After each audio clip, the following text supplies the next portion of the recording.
politicsandreligion@gmail.com। Stock market, नए लोग कैसे करें इन्वेस्ट, कैसे करें पहला इन्वेस्टमेंट। ध्यान रहे कोई भी अमाउंट कम नहीं होता, जरूरत है कि बस आप चालू करें। 5,000 रुपए से अच्छा इन्वेस्ट कैसे करें। इस मार्केट में जरूरी नहीं कि आप लाखों रुपए लगाएं, स्टॉक मार्केट में ऐसी कोई बंदिश नहीं। आप चाहें तो 5,000 रुपए से भी शुरू कर सकते हैं। ध्यान रहे जीतने के लिए जरूरी है मैदान में उतरना। हर कोई स्टॉक मार्केट में इन्वेस्ट करना चाहता है, कारण हर कोई खूब पैसा कमाना चाहता है। लेकिन हम में से कई इस मार्केट में उतरने से डरते हैं। ऐसे में या तो इससे डर कर हमेशा दूर रहें या इस डर को दूर कर खूब पैसा बनाएं। यदि आप युवा हैं लेकिन आपके पास पैसा नहीं है, तो भी मायूस न हो और कम पैसे में ही शुरुआत करें। कारण शुरुआत में शायद आप जो भी स्टॉक खरीदे वह बेस्ट न हो, जिससे आप ज्यादा पैसा न कमा पाएं। लेकिन कुछ समय बाद आप खुद पर ही हंसेंगे कि हमने शुरुआत में कौन से स्टॉक पिक किए थे। ऐसा लगभग सबके साथ होता है। उचित ये है कि आप शुरुआत में स्टॉक्स पर थोड़ा ही पैसा लगाएं। ये बातें ध्यान रखें। स्टॉक मार्केट में हर कोई कभी न कभी गलती करता है, कारण कभी डर होता है तो कभी नर्वसनेस या कभी ओवर एक्साइटमेंट। दरअसल डर होता है गिरने का, लेकिन ध्यान रहे गिरने के डर से आगे बढ़ना नहीं छोड़ा जाता। चलिए जानते हैं स्टेप बाय स्टेप। इस मार्केट में आने के लिए सबसे पहले एक डीमैट व एक ट्रेडिंग अकाउंट खोलें। यहाँ डीमैट एसी में आपके शेयर रखे जाएंगे, यानी स्टोर होंगे। वहीं ट्रेडिंग एसी ब्रोकर के पास खुलता है, जिससे आप शेयर खरीदेंगे और बेचेंगे। दरअसल शेयर सीधे स्टॉक एक्सचेंज से नहीं खरीदे जा सकते। ऐसे में बैंक आदि कई फुल सर्विस ब्रोकर होते हैं, जहां कोई भी ब्रोकरेज एसी खोल सकता है। इनके कई फीचर बेहद खास होते हैं, लेकिन एक नए इन्वेस्टर के लिए ये फीचर ज्यादा काम के नहीं होते, कारण आपको तो केवल थोड़ा पैसा ही शेयर में इन्वेस्ट करना होता है। इसके लिए आपको एक वेबसाइट या एक साधारण सा मोबाइल ऐप चाहिए, जिससे कम से कम खर्चे में आप शेयर खरीद व बेच सकें। ये एक न्यू इन्वेस्टर की जरूरत होती है।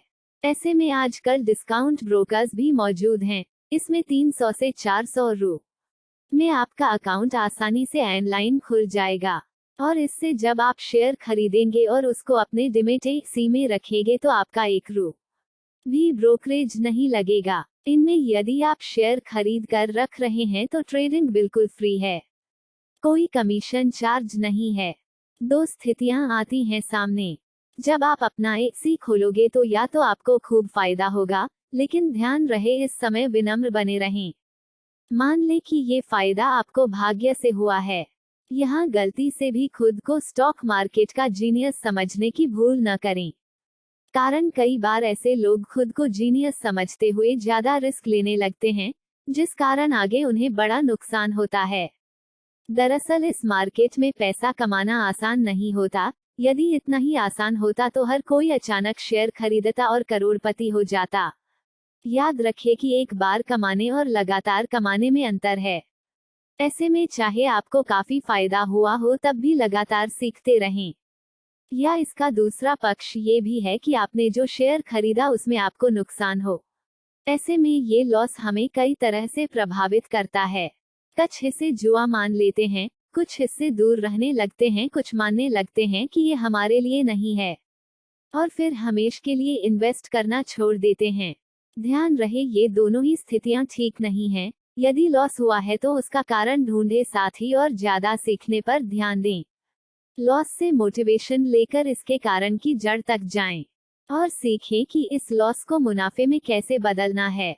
इस मोटिवेशन के साथ अपना अगला लक्ष्य और ज्यादा सीखने की ओर रखें। नई कंपनियों को ऐसे पहचानें।